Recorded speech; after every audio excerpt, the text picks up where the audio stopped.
Smo se večkrat tudi razšli, smo si večkrat tudi na glas kaj rekli, ampak nikoli se nismo zabutili vrat. Javni sektor je izjemno pomemben, pravijo, da je srce ali hrbtenica naše družbe, naše demokracije. Težava pri stereotipih je v tem, da se po mojem povprečen Slovenec ne zaveda, kdo vse je javni uslužbenec. Vladni podcast Go See. Dober dan, spoštovane gledalke in gledalci, poslušalke in poslušalci. Dobrodošli v 20. epizodi vladnega podcasta Go See v produkciji Urada Republike Slovenije za komuniciranje. Z vami sem Petra Bezjak-Cirman. Danes smo v podcast povabili dve zelo zanimivi gosti, saj se bomo pogovarjali o javnih storitvah, o pomenu javnega sektorja in o nedavno sprejeti prenovi plačnega sistema. Z nami sta državna sekretarka na Ministrstvu za javno upravo Mojca Ramšak Pešec, dobrodošli. Dober dan. In predsednica Sindikata zdravstva in socialnega varstva Slovenije Irena Ilešič-Čujovič, dobrodošli. Lep pozdrav. Obe sta intenzivno sodelovali pri pogajanjih in prenovi plačnega sistema, gospa Ramšak vi na vladni strani, gospa Ilešič vi pa na sindikalni strani. Obe sta tudi izjemni poznavalki našega javnega sektorja. Gospa Ramšak, vi ste že 30 let zaposleni v javnem sektorju, veliko ste bili na vodilnih mestih, gospa Ilešič-Čujovič, poleg vodenja sindikata ste tudi podpredsednica Konfederacije sindikatov javnega sektorja. Zato najprej bolj osebno vprašanje za obe, kako ste si izbrali vajina poklica oziroma poslanstvo, da delata v in za javni sektor? Hvala lepa za povabila najprej. Ja, jaz sem sicer po poklicu diplomirana pravnica, se pa bojim, da v nobenem pravniškem poklicu ne bi čutila takšnega zadovoljstva s svojim delom kot v javnem sektorju. Kot sem se spoznavala sama sebe tekom te svoje skoraj 32-letne kariere, sem se nekako prišla do ugotovitve, da mi največ pomeni pri svojem delu, da delam tisto, kar mislim, da je prav, da delam dobro za ljudi, da delam na velikih sistemih in da lahko karkoli izboljšam na bolje. In sem prepričana, da nobenem zasebnem dejavnosti ne bi imela priložnosti delati takšne stvari. Tako da to me zelo izpopolnjuje, da lahko delam velike sistemske stvari, delam dobro za ljudi in to me vodi pri svojem delu bolj kot karkoli drugega. Se mi zdi, da nobenem drugem poklicu ali delu v svojem poklicu ne bi bila tako izpopolnjena in v bistvu zadovoljna s svojim delom kot tu. Poklic ali poslanstvo? Zanimivo, da ko sem poslušala zdaj državno sekretarko, da bi lahko marsikaj ponovila. Podobno kot gospa Ramšak Pešec sem jaz tudi pravnica, ampak čutim to, kar delam zadnjih že več kot desetletje in pol, zares kot poslanstvo. Meni se zdi, da sem prava srečnica, da lahko hkrati pravzaprav spreminjam življenje v naši družbi na bolje, sodelujem tvorno pri sistemskih spremembah, ki zasledujejo neke pozitivne cilje in hkrati pomagam najranljivejši skupini ljudi, torej delavkam in delavcem, predvsem v teh dveh dejavnostih, ki jih naš sindikat pokriva, torej zdravstvo in socialnem varstvu. Javni sektor je izjemno pomemben, pravijo, da je srce ali hrbtenica naše družbe, naše demokracije. V njem je zaposlenih 188 000 ljudi, zveni ogromno, ampak kaj sploh vse obsega? Javni sektor, tako kot imamo ga opredeljenega v Sloveniji, dejansko zasega vse, kar zajema javne storitve v Republiki Sloveniji na različnih nivojih, tako na državnem kot na lokalnem, tako da so zajeti tu subjekti vsi tako upravni, v okviru državne uprave, vseh občinskih uprav, pravosodni organi, vsi drugi samostojni državni organi in potem vsi izvajalci, katerih ustanovitelj je Republika Slovenija ali posamezne občine, ki izvajajo javne storitve. Tako da dejansko mislim, da gre za zelo, zelo široko definicijo javnega sektorja in s tem tudi opredelitve javnem sektorju in zaradi tega tudi ta številka zaposlenih v javnem sektorju lahko zgleda veliko, ampak dejansko je to ena izmed širših definicij javnega sektorja, kot obstaja v evropskem prostoru. Sicer v evropskem prostoru ni enotne definicije javnega javnega sektorja, tudi pri nas se bojim, da v Sloveniji ne, ker naprimer, če pogledamo statistične podatke in opredelitev statističnega urada, kaj je javni sektor, tam so bolj opredeljeni na to, kako je financiran in kakšen je delež javnega financiranja pri subjektih. Tako da določeni subjekti, ki jih mi opredeljujemo kot javni sektor, iz te definicije lahko celo izpadejo, če imajo veliko tržnih prihodkov, določeni so pa zajeti tudi v to opredelitev, a ne.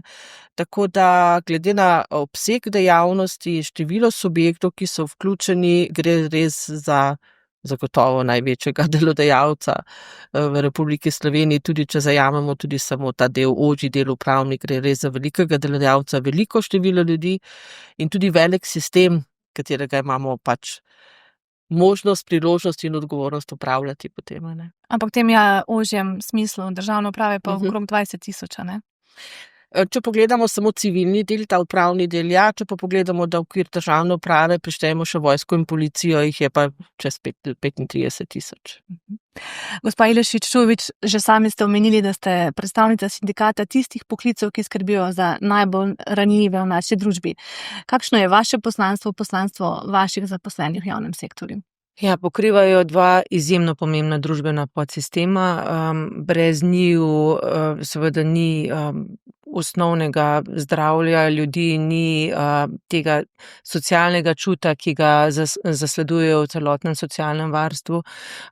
In brez teh dveh družbenih podsistemov skupaj z ostalimi sistemi, ki jih podpira javni sektor, torej tako vzgoja in izobraževanje kot kultura, kot seveda tudi državna uprava, vključno s policijo in vojsko.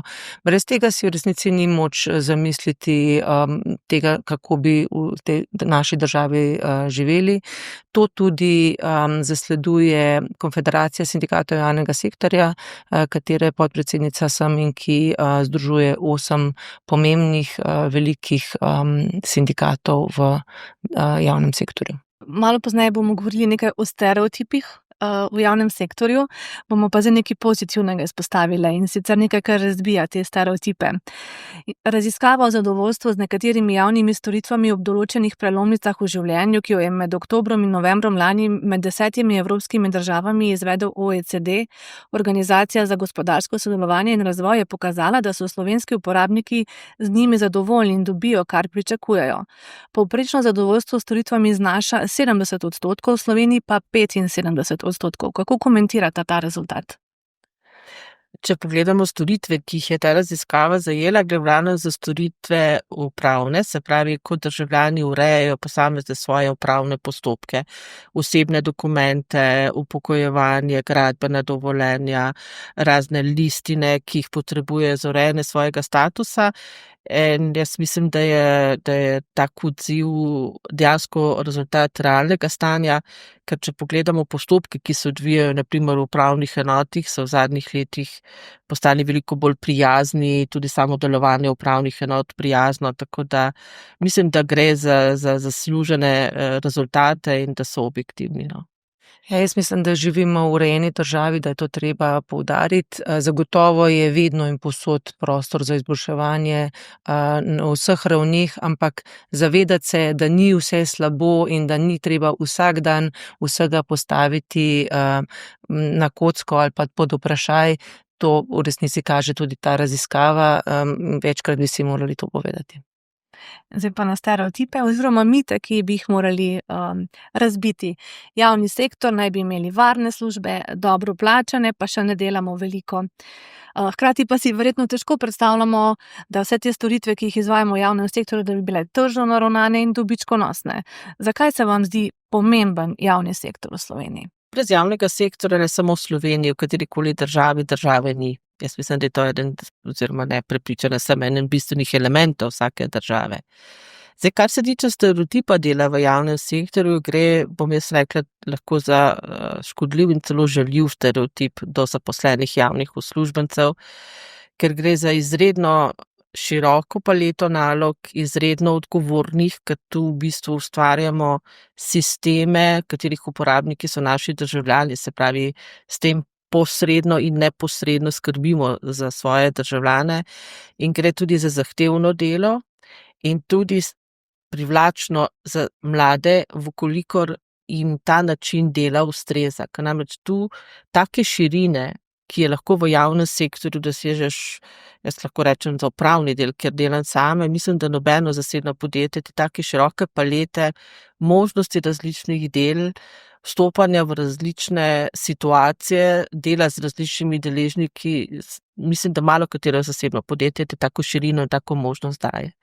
Tako da je to priložnosti veliko, delo je tudi velika in odgovornost velika, tako da vsakdo, ki pokaže oziroma ima odnos do dela, ki kaže vsaj malo proaktivnosti, odgovornosti, mislim, da v javnem sektorju lahko naredi kariero in slej ko prej se ga tudi vidi in prepozna. Pomen javnega sektorja je pa neizpodbiten, vsi ga rabimo dnevno, pa naj si to gre ne samo za upravne storitve, naj si to gre za zdravstvo, za šolstvo, predšolsko vzgojo, kulturo, znanost, vse te naše inštitucije, ki nam nudijo dejansko vsakodnevni servis, ki ga potrebujemo za svoje življenje. Tako da je izredno pomembno, da ta nivo servisa, ki ga imamo v Sloveniji, da ga ohranimo, ker sem prepričana, da ga imamo na dosti visokem zavedljivi ravni. Seveda se nam vsake toliko časa na posameznih delih pojavi, bom rekla, ne težava, ampak izziv, kako ali to ohraniti ali izboljšati, ampak gre to za življenjske situacije, ki so več ali manj pričakovane v življenju. Je pa potrebno, da ohranimo javni servis in javne storitve na tej ravni, kjer je prvenstveno v ospredju dostopnost, kvaliteta, solidarnost, vzajemnost pri njihovem izvajanju in nikakor ne smemo dovoliti, da bi javne storitve bile postavljene kot prioriteta nek dobiček oziroma neka finančni ali dobičkonosni interesi. Takrat mislim, da bomo začeli zgubljati najprej kot posamezniki in potem kot družba kot celota. V ustavi imamo zapisano, da smo socialna država. Kako vi gledate na te stereotipe v javnem sektorju? Ja, drži. Težava pri stereotipih je v tem, da se po mojem povprečen Slovenec ne zaveda, kdo vse je javni uslužbenec, torej kdo vse je del javnega sektorja. Verjetno si večinoma stereotipno predstavljajo zaposlene na upravnih enotah, zaposlene na ministrstvih in več kot to ne razmišljajo, kaj vse pomeni javni sektor. Javni sektor pa je pravzaprav vse, kar vidimo okrog nas.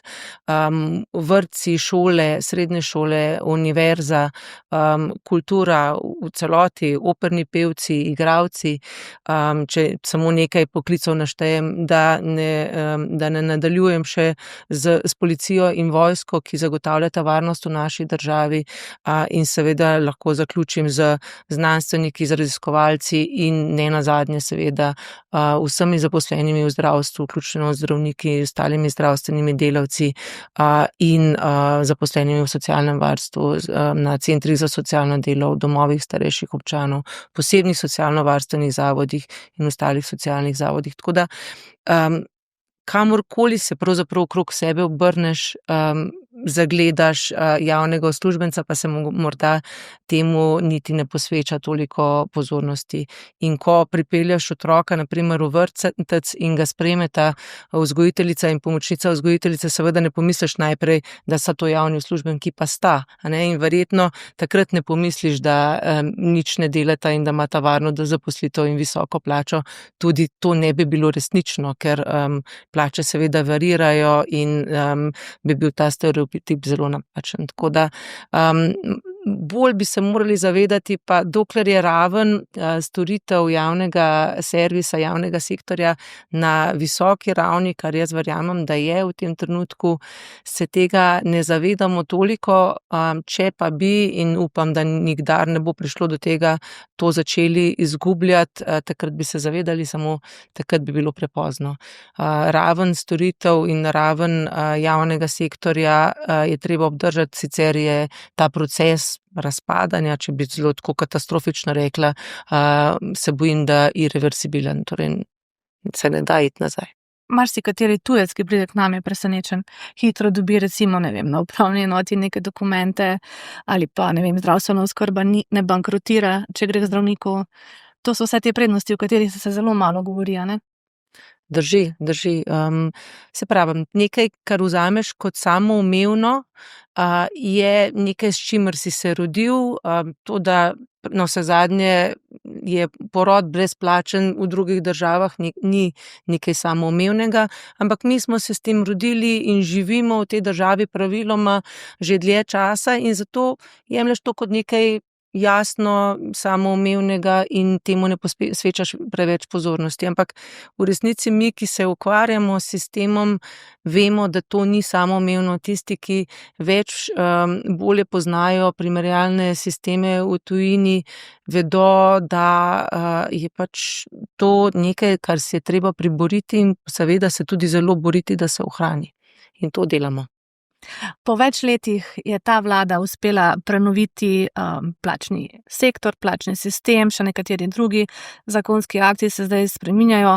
Za vas lahko rečemo, da ste otrok javnega sektorja. Je bil namen te plačne prenove tudi, da privabite najmlajše ljudi v sistem javnega sektorja? Zagotovo je bilo tudi namen, da privabimo oziroma da izboljšamo plačne pogoje tudi za novo zaposlene. Pa ni bil to edini, namreč tudi že zaposleni javni uslužbenci je prav in pravilno, da smo pogledali njihovo nagrajevanje in izboljšali sistem tudi že zaposlene.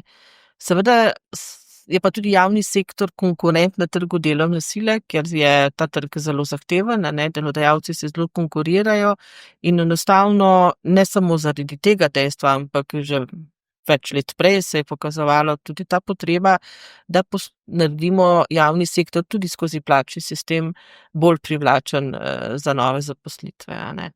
Tako da ta prenova plačnega sistema je bila potrebno ga je bilo pogledati v smislu, v katerih delih je potrebna izboljšava, pa morda ne samo, kar se tiče višine plač, ampak tudi možnosti dodatnega nagrajevanja res prizadevnih, kompetentnih, uspešnih delavcev, možnost nagrajevanja morda tudi bolj na začetku kariere mlajših sodelavcev, katerih rabimo v javnem sektorju, namreč omejevanje zaposlovanja v javnem sektorju, ki je bilo takrat potrebno in se je skazalo, da je potrebno.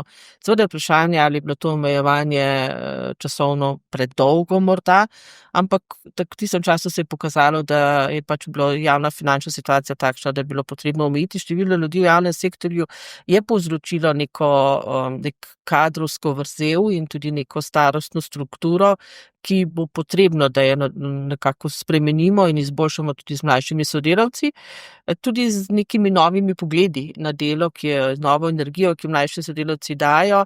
Seveda je pa za te mlajše sodelavce pač potrebno vzpostaviti ustrezne pogoje, da pridejo v javni sektor, tako da iz tega stališča plačni sistem daje možnosti večje kot morda od prejšnji sistem, da nagrajuje tudi mlajše, tiste, ki so na začetku kariere, in mislimo, da je tudi eden izmed dejavnikov oziroma smo prepričani, da bomo privabili tudi nov kader v javni sektor in obdržali tega, ki je v sistemu. Vi zastopate poklice, ki jih primanjkuje v Sloveniji. Je ta prenova takšna, da bo privabila mlade ljudi, da vstopijo ravno v te poklice, ki skrbijo za najbolj ranljive skupine? Jaz verjamem, da. Jaz upam, da temu bo tako. Zagotovo pa bo poleg tega, da smo odpravljali nesorazmerja in določali nove plačne razrede v novi plačni lestvici, hkrati treba uporabiti tudi institute, ki smo jih določili v zakonu o skupnih temeljih sistema plač v javnem sektorju. Gre za nekaj pomembnih institutov in to je možnost določitve višjega plačnega razreda, bodisi že ob zaposlitvi ali pa tudi že obstoječim delavcem, ker prav enako pomembno kot pridobivati nov kader je zadržati ali pa doseči večje zadovoljstvo med že obstoječimi delavci, ki so pravzaprav hrbtenica sistema, ki ga imamo danes. Tako da to je en institut. Drugi institut je možnost pregleda izobrazbe pri nereguliranih poklicih, torej tam, kjer ni zakonom določeno, kakšne morajo biti kompetence posameznega poklica. In veliko si obetamo tudi od novega sistema delovne uspešnosti, ki bo sicer zaživel šele v letu 2026, ampak je nekaj nastavkov, ki omogočajo večjo motiviranost zaposlenih, na drugi strani pri tem prvem institutu po 22. členu zakona pa tudi večjo fleksibilnost plač. Kar bo potrebno in zaenkrat je tukaj so mogoče še nekoliko porodne težave, poporodne težave, je, da se bodo vsi delodajalci v javnem sektorju zavedali, da ti instituti tu so zato, da se jih uporabi, ne zato, da se jih ne uporabi. K temu spodbujamo tudi na sindikalni strani seveda zelo, zato ker sicer noben sistem sam po sebi ne more zaživeti, če se ne uporablja, ne. Ostanejo mrtve črke na papirju in tega si res ne želimo. Nismo 2 leti zares garali za to, da bi se zdaj gledali institute in jih ne uporabljali. Imate že kaj odzivov med članstvom, kako pa ta institut, da nihče ni pod minimalno plačo, kako so ga sprejeli? Odzivi med članstvom so zelo raznoliki, kar nekaj zaposlenih je, to moram iskreno priznati, nezadovoljnih z novim sistemom. Delno je to odraz tudi tega, da se bo razlika med staro in novo plačo izplačevala v tranšah, v 6 obrokih in da je bil sedaj s 1.1.2025 izplačan šele prvi obrok v višini 100 evrov bruto. Nekateri zaposleni v dejavnosti zdravstva in socialnega varstva v bivši plačni skupini J so ta znesek prejemali zaradi preteklih pogajanj že v obliki posebnega vladnega projekta že prej in tukaj je nekaj nezadovoljstva, ne vidijo te stimulativnosti novega sistema še sedaj. Hkrati pa to, kar sem omenila, ne, delodajalci še ne izkoriščajo teh novih institutov in seveda potem je težko ali pa razumem zaposlene, da ne vidijo še teh prednosti novega sistema, ampak verjamem, da v kratkem računam, da v prvem polletju letošnjega leta bi se moralo pač to nezadovoljstvo nekako umiriti in upam, da bodo tudi izvajalci res začeli uporabljati institute. Manevrskega prostora torej še je nekaj, ampak 6 izplačil v 6 tranšah je pa zaradi tega, da smo javnofinančno vzdržni, kaj ne? Ja, dejstvo je, da tolikšnega dejansko dviga plač vse do zdaj pa ne samo od novega sistema, ki je bil uveljavljen leta 2008, tudi v prejšnjih plačnih sistemih javnega sektorja ni bilo. In seveda je bilo potrebno ta znesek tudi razdeliti in ga postopno uvesti na način, da bo javnofinančno vzdržen, ne. Jaz bi morda, kar se tiče odzivov na uvedbo novega plačnega sistema, rekla še to, a ne, da seveda smo vsi skupaj neučakani, tudi javni uslužbenci so neučakani, ampak do sedaj oziroma do še v začetku februarja je bilo veliko oziroma so bile pretežno aktivnosti delodajalcev vpletene v to, da se je prevedlo zaposlene iz starega v nov plačni sistem. Tako da jaz verjamem, da s tem naslednjem koraku bo pa uporaba prišla na vrsto teh novih plačnih institutov in da v bistvu smo realizirali šele prvi del nove plačne reforme in da ta drugi del vse skupaj pa da bo pokazalo dejansko tiste rezultate, ki smo jih želeli, a ne. Ja, glede javnofinančne vzdržnosti, seveda smo bili pod ves čas pogajanj, pod budnim očesom in smo tudi še sedaj, tako domače kot tudi evropske organov, ki skrbijo nad fiskalno politiko. Tudi še včeraj smo predstavniki Evropske komisije morali pojasnjevati oziroma so želeli od nas dobiti podatke ravno o tej dolgoročni javnofinančni vzdržnosti in smo uspeli v bistvu jim predstaviti sistem, s katerim so tudi oni potrdili, da je javnofinančno vzdržen. Tako da jaz res javnim uslužbencem nekako predlagam oziroma jim svetujem, da počakamo vsaj še nekaj mesecev, da se bo dejansko nov sistem uvedel v celoti z vsemi instituti, ki so na razpolago, tako kot sindikalna stran, tudi pri nas na Ministrstvu za javno upravo. Nekako stimuliramo posamezna ministrstva, da svojim javnim zavodom dajejo navodila, da jih usmerjajo, da jim pojasnjujejo, kakšne možnosti so se uporabiti za ustrezno nagrajevanje javnih uslužbencev. Verjamem pa, da so bila pričakovanja med tako množico javnih uslužbencev pač različna in da vseh pričakovanj nismo in nikoli ne bi mogli tudi zadovoljiti. Na nas je, da se odzivamo na vprašanja, da se odzivamo tudi na nezadovoljstva in kritike, da poskušamo pojasniti, da poskušamo tudi razumeti, da si priznamo, da morda v tako kompleksnem sistemu, ki zajema tako veliko število ljudi, ki zajema skoraj 5000 različnih delovnih mest, 1500 različnih delodajalcev, da je popolnoma možno, da morda kakšna rešitev tudi najbolj ni optimalna, da je prišlo tudi do kakšne napake, ampak ravno zaradi tega smo skupaj s sindikati se dogovorili, ustanovili posebno delovno skupino, ki spremlja implementacijo plačnega sistema v praksi, ki tudi je seznanjena z vsemi temi vprašanji, ki jih dobimo, jih analizira in da bomo skupaj ugotovili, ali je morda prišlo res kje na sistemski ravni do kakšne neustrezne zakonske rešitve, da bomo se o njej pogovorili in našli rešitev. Omenila sem že, da sta obe sodelovali pri pogajanjih, vsaka na svoji strani mize. A ste si po 2 letih teh pogajanj kaj vdihnili, ko so bila zaključena in ste podpisali kolektivno pogodbo? Mogoče državna sekretarka najprej.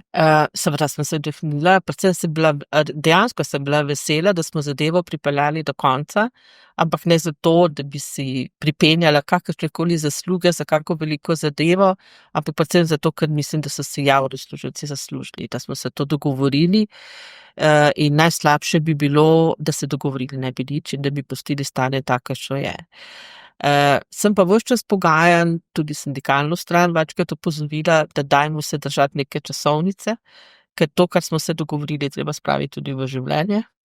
In dejansko je potem po koncu pogajanj, ki smo jih nekako zaključili novembra, težišče dela potem padlo na naše ministrstvo, da smo pripravili vse te kupice dokumentov, aneksov, različnih prilog, predvsem pa, da smo poskrbeli, da se ta nov sistem tudi implementira v prakso. Ker namreč delodajalci na pogajanjih neposredno niso sodelovali, spremljali so, tudi intenzivna pogajanja so bila tako, da zelo podrobno niti ni bilo možno med pogajanji obveščati vse delodajalce, kaj se dogaja, tako da so bili takrat prvič po koncu pogajanj seznanjeni z dogovorjenimi izpogajanji. Treba je bilo jih usposobiti, treba je bilo pripraviti različne vzorce, treba je bilo pripraviti informacijski sistem, katerega se je ministrstvo zavezalo, da ga bo naredilo za prevedbo plač v en nov sistem. Zavedati se je bilo treba, da je padlo potem tudi novoletno obdobje ravno v fazi implementacije. Tako da, kot sem bila vesela, v naslednjem trenutku sem tudi javno povedala, da se zavedam, da je pred nami še zelo veliko dela. Ampak tudi to smo z dobro voljo, tudi s sodelovanjem s sindikati. Jaz moram reči, da pogajanja so bila naporna, bila so pa izredno korektna in konstruktivna. In brez obeh odgovornosti na obeh straneh, ne samo na vladni, tudi na sindikalni, tega nikoli ne bi pripeljali do konca. Smo se večkrat tudi razšli, smo si večkrat tudi na glas kaj rekli, ampak nikoli se nismo zabutili vrat. In to je, mislim, da je tisto, kar šteje na koncu in kar pripelje do rezultatov. Torej, spoštljiva komunikacija, kakšne so bile vaše prve misli ob dogovoru? Ja, jaz sem se podobno kot državna sekretarka zavedala, da ena etapa je za nami, ampak prihajajo nove etape in zagotovo z naše strani pojasnjevanje našim članicam in članom, kaj smo dosegli, in obrazlaganje za tiste točke, ki jih nismo dosegli, pa smo se za nje dogovorili, da jih bomo pogajali naprej. Jaz mogoče vseeno moram povedati, da zame ali pa za naš sindikat je bila to tretji krog pogajanj v 3 letih. Po napornem obdobju epidemije koronavirusa smo se potem takoj v 2021 začeli pogajati, nadaljevali pogajanja v 2022 in potem prešli v pogajanja 2023 in 2024, tako da jaz imam občutek, da se stalno pogajamo. Tako da toliko bolj sem bila vesela, da smo zaključili ta del pogajanj in to reformo, ki se je tudi meni zdela nujno potrebna. En čas lansko leto v jeseni sem nekajkrat celo imela občutek, da morda pa do konca teh pogajanj ne bomo prišli uspešno, in da se bodo morda zaključila pogajanja brez podpisa dokumentov. Res je bilo veliko orehov zastreti, tako da ni samoumevno. Se mi zdi to pomembno povedati vašim gledalkam in gledalcem in poslušalkam in poslušalcem, da ni bilo samoumevno, da smo prišli do tega dogovora in da je bilo potrebno kar nekaj modrosti tako na vladni kot na sindikalni strani, da smo prišli do dogovora. Vsak dogovor, po mojem prepričanju, je boljši kot razhod brez dogovora, in seveda je bilo treba na koncu sklepati kompromise, ampak verjamem, da smo šli korak v pravo smer in seveda potem gremo naslednje korake tudi skupaj. Torej, ste tudi vi zadovoljni, kako ste se pogajali z vlado in odnosom? Odnos vlade je bil vseskozi korekten, to moram reči. Nismo se vedno strinjali, zagotovo ne, in tako kot je povedala državna sekretarka, se strinjam, včasih so bili kakšni povišani toni, kakšni grdi pogledi drug na drugega, ampak nikdar pa nespoštljive komunikacije in poskušali smo se ves čas pogajati z argumenti. Jaz verjamem v to, da je to edini pravi način pogajanj, seveda pa lahko na isto zadevo gledamo iz dveh povsem različnih zornih kotov, kar se je kar nekajkrat zgodilo. Danes zvonita ubrano, tako da čestitke za dosežen dogovor. Nekaj smo že omenili, zdaj sistem je zaživel v praksi. Pojavljajo se verjetno kakšne napake, kot smo že rekli, kako jih rešujete. Vi ste del ene skupine tudi, ki je na Ministrstvu za javno upravo. Kaj sploh počne pravzaprav ta skupina, mogoče, če predstavite? Ja, ob zaključku pogajanj smo se dogovorili skupaj z vladno stranjo, da se formira tako imenovana implementacijska skupina, ki bo spremljala način implementacije vseh teh dokumentov, torej zakona o skupnih temeljih sistema plač v javnem sektorju in vseh ostalih dokumentov, in skupina je zares začela z delom, zaživela, in delujemo na izjemno visoki strokovni ravni, bi lahko rekla, tako predstavniki vladne strani, ki so po večini zaposleni na Ministrstvu za javno upravo, pa se občasno pridružijo tudi iz drugih resornih ministrstv, kadar imamo kakšno tako vprašanje, in na drugi strani, na sindikalni strani imamo tudi predstavnike, tako da poskušamo tista vprašanja, ki se izpostavljajo bodisi na vladni strani, bodisi na sindikalni strani, skupaj predebatirati, in če le gre uskladiti stališča glede teh vprašanj. Jaz verjamem, da informacija, ki pride na ta način, torej usklajena med vladno in sindikalno stranjo, je zagotovo bistveno boljša in bistveno kvalitetnejša informacija. Napak bi bilo, da vlada na eni strani in sindikati na drugi strani nekaj čisto kontra razlagamo za isto določbo, na primer zakona, ker bi s tem v resnici samo povzročali neke anomalije ali pa nedoslednosti v sistemu, in izvajalci, delodajalci ali pa tudi delavci ne bi več vedeli, komu najbolj verjamejo. Tega si nismo želeli. Novosti v sistemu je že tako zelo veliko, da res ne potrebujemo še tega. Tako da skupina bo z delom nadaljevala, kar nekaj vprašanj poskušamo detektirati na različnih nivojih, in kar za nekaj vprašanj smo se lahko tudi uskladili.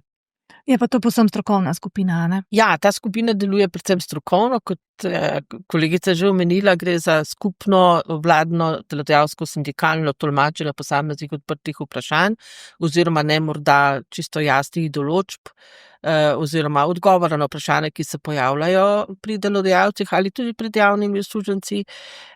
Bo pa ta skupina tudi neko obdobno poročala na sami pogajalski skupini sindikalno-vladni, in tam bo morda bilo tudi kakšno vprašanje, ki ga bo potrebno pa tudi interesno dogovoriti.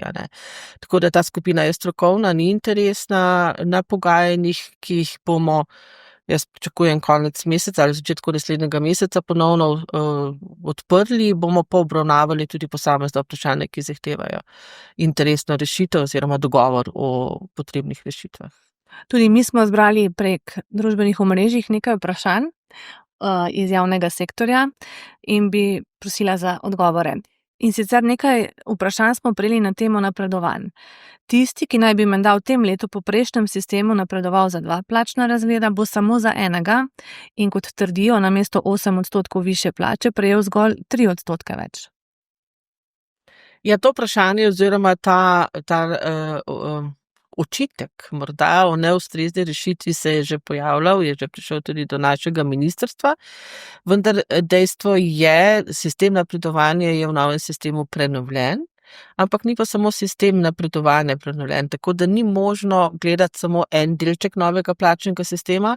Dejstvo je, da v novem plačnem sistemu so pa vrednosti plačnih razredov višje, so tudi višje uvrstitve oziroma vrednotenje posameznih delovnih mest, tako da je potrebno sistem napredovanja šteti kot en delček celega sistema in kot takšnega tudi gledati, ne. V prejšnjem plačnem sistemu so bili vrednosti plačnih razredov nižje, so bila nižja vrednotenja, to je sedaj vse zvišano in pa tudi malo drugačen sistem napredovanja, ne. Res je, da v novem sistemu je razmik med plačnimi razredi 3%, ne 4%, je pa sistem napredovanja časovno tudi drugače opredeljen, predvsem mlajši zaposleni v nižje plačne razrede lahko napredujejo prej, tudi po 2 letih. Tudi možno je še vedno tudi pospešeno napredovanje, se pravi izredno za 2 plačna razreda, ne samo za enega. Tudi v starem sistemu je v bistvu napredovanje za 2 plačna razreda bila izjema in ne pravilo, ne. Res ob nekih zelo visokih ocenah, kaj so pa postale več ali manj realnost. Zato je tudi podlaga za napredovanje, to ocenjevanje delovne uspešnosti bilo ukinjeno oziroma umaknjeno. Tako da na to vprašanje je možno pojasnilo samo v kontekstu cele reforme plačnega sistema. Cela reforma pa prav gotovo ne gre v škodo zaposlenim, ne. Bi k temu kaj dodali? Ne, drži, da je tak sistem, kot je vprašanje pojasnjuje. Dejstvo je, da smo v sistemu, ki smo ga gradili skupaj z vladno stranjo, morali vnesti neke določene prehodne režime. Eden od teh je tudi ta, kaj se zgodi v letošnjem letu, ne. Hkrati pa seveda drži tudi, da ocen ni več potrebnih za napredovanje, kar je v veliko olajšanje tako ocenjevalcem kot tudi javnim uslužbencem. Tako da še nekaj drugih elementov je, ki enostavno drugače predstavljajo ta nov sistem in popolnega enačaja med prejšnjim sistemom in novim sistemom enostavno ni mogoče narediti, a ne. Prejeli smo tudi vprašanje glede bolniške odsotnosti, da se javnim uslužbencem, ki so več kot 3 mesece bolniško odsotni, povišanje ni poznalo, saj so prejeli enako plačo. Zakaj? To vprašanje se v bistvu nanaša na vprašanje ne plač, ampak nadomestil plač in osnov, ki se vzamejo za nadomestilo plače. Sedaj je v bistvu bila po novem plačnem sistemu izplačana ena plača, to je bila plača za januar, in vsi, ki so v januarju bili odsotni in prejemali nadomestilo plače, so jo dobili na podlagi osnov plač starega plačnega sistema. Te osnove so pa različne. Če je šla plača za dopust, na primer je bil to pretekli mesec, se pravi je bila plača za december, nadomestilo bolniške odsotnosti delodajalec, ki jo plačuje delodajalec prvih 30 delovnih dni, je osnova povprečje prejšnjih 3 mesecev. Bolniške, ki so dolgotrajne ali nege za vzdrževanje družinskega člana, je osnova celo plača preteklega leta, tako da v teh izplačilih v novem plačnem sistemu nadomestil se prav gotovo nove plače še zaradi sistema obračuna nadomestil niso mogle poznati. To bo verjetno za obe vprašanje, ker ste že nekaj nakazovali rešitve. Ob zaposlitvi v javni sektor leta 2019 me je delodajalec kljub 14 letom delovne dobe uvrstil v izhodiščni razred. S tem smo javni uslužbenci glede na naše kolege, ki delajo že od vsega začetka v javnem sektorju, ne v enakopravnem položaju. Ali nov plačni sistem rešuje to? Mogoče vi, spremljate izobrazbe, verjetno, ne? Ne, tukaj gre za pravzaprav institut 22. člena Zakona o skupnih temeljih sistema plač, ki omogoča določitev višje plače že zaposlenim, sicer so določene tudi kvote, koliko zaposlenih, 10% zaposlenih v letu je lahko deležen tega instituta, ampak to je tipičen primer za to, da lahko delodajalec uporabi 22. člen.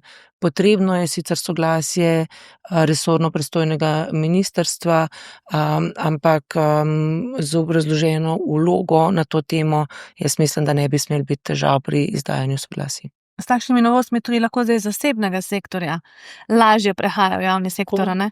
Tako, v bistvu možnost določitve višje plače, kot je osnovni plačni razred, gre za tipični inštrument, ki ga ima na voljo delodajalec pri upravljanju s svojimi zaposlenimi, pri kadrovanju, pri upravljanju s plačami.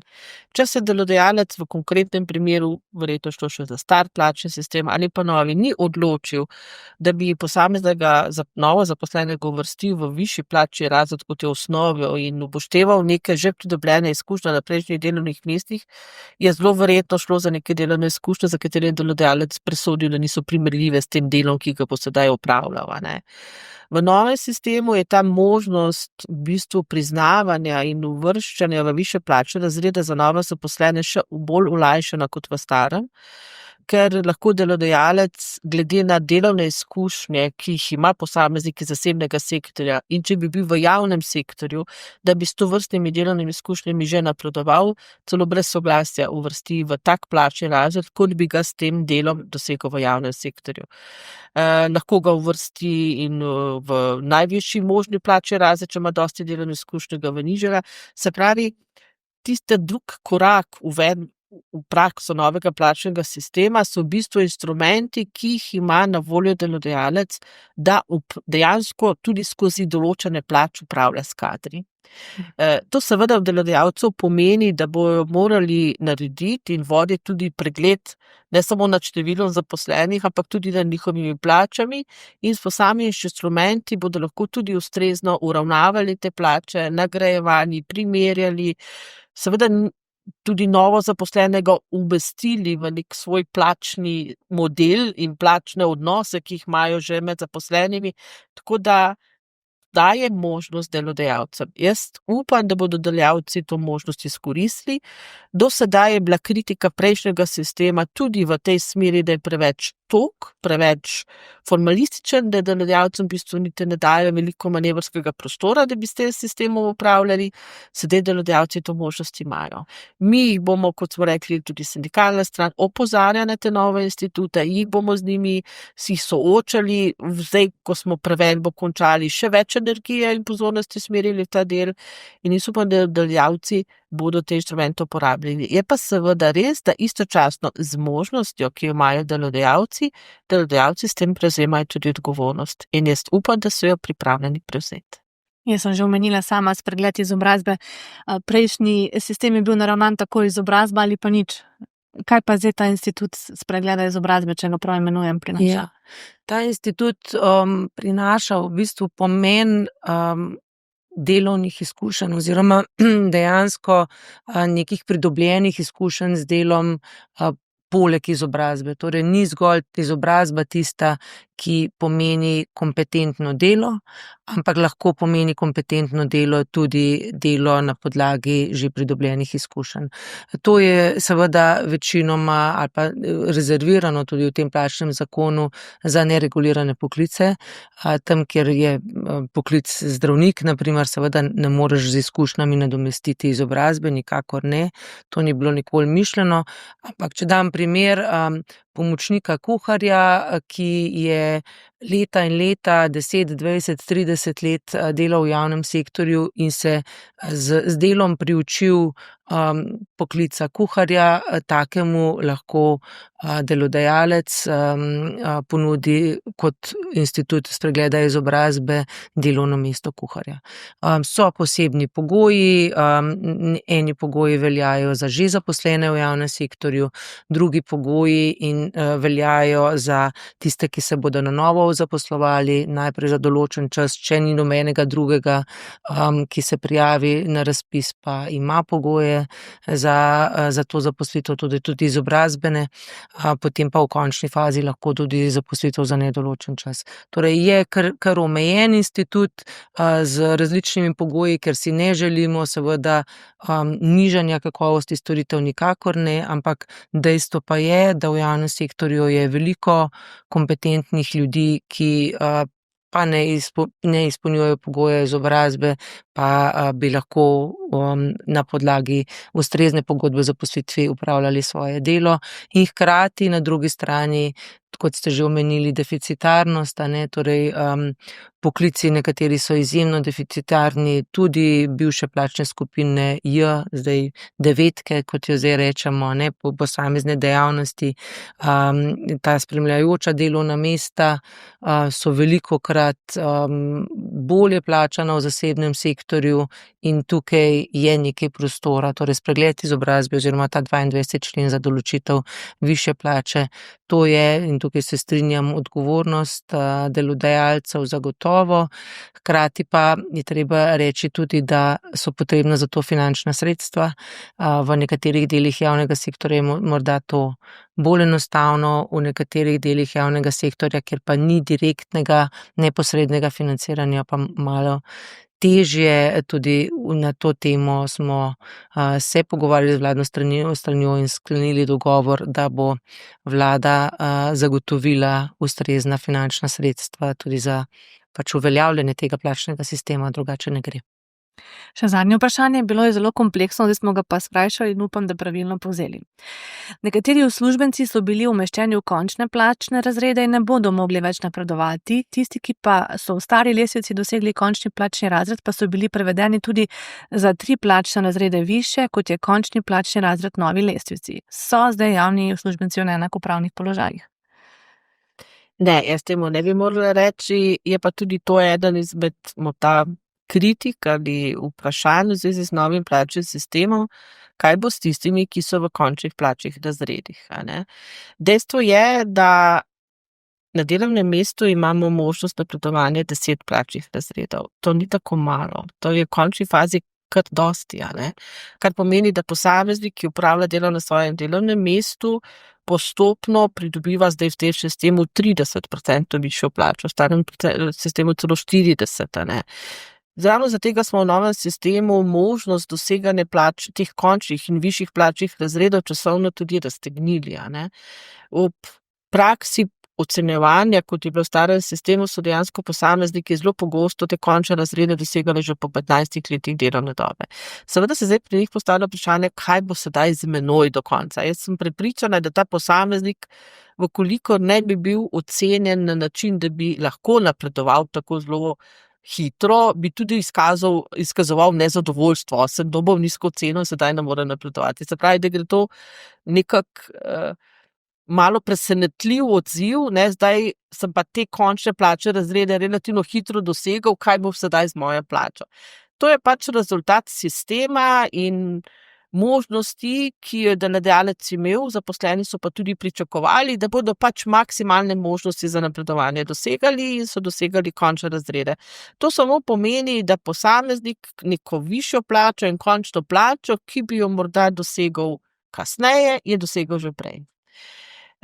Posamezniki so ob prevedbi šli tudi čez končne plačne razrede, to je sistem prevedbe prinesel iz starega v nov sistem, namreč vkolikor te možnosti ne bi bilo in glede na to, da se je vrednosti višanja plačnih razredov, vsak naslednji plačni razred je bil v plačnem sistemu starega sistema povišan za 4%, v novem pa za 3%.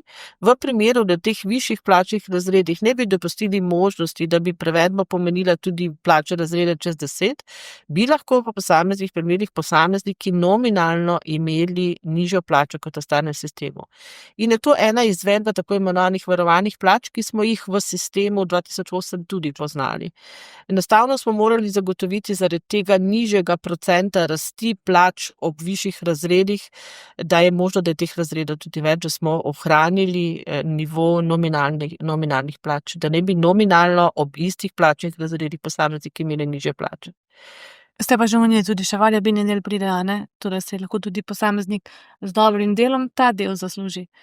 Drži, je pa res to zadnje vaše vprašanje povzroča kar nekaj nezadovoljstva. Iščemo rešitve, ker dejstvo je, da smo s tem poskušali nekako nadomestiti institut varovane plače, hkrati pa smo imeli oboji, tako na vladni kot sindikalni strani, v vidu, da se plače nikomu ne bodo znižale. Temu že na žalost ni tako iz raznih razlogov, bodisi so bila kakšna delovna mesta črtana, bodisi je prišlo do kakšne druge težave, niti ne napake, ampak dejansko težave v sistemu, in to tudi v okviru implementacijske skupine rešujemo oziroma iščemo možne rešitve, in gotovo bomo to odprli tudi v okviru pogajanj, ki jih bomo imeli konec meseca. Skratka, izzivov za prihodnost ne bo zmanjkalo. Ne. Ni se bati, da bi nam bilo dolgčas. Jaz sem vama hvaležna, da sta bili z nami. Mesec marec je mesec žensk, praznujemo 2 praznika in želim vama, da sta še naprej tako uspešni, pokončni in sposobni ženski v tem poklicu. Tako da čestitke tudi ob tem prazniku. Hvala lepa. Hvala enako. Vam pa hvala, da ste nas spremljali. Našo epizodo spremljate na vseh platformah, kjer so podcasti, in pa na našem vladnem YouTube kanalu. Hvala in nasvidenje.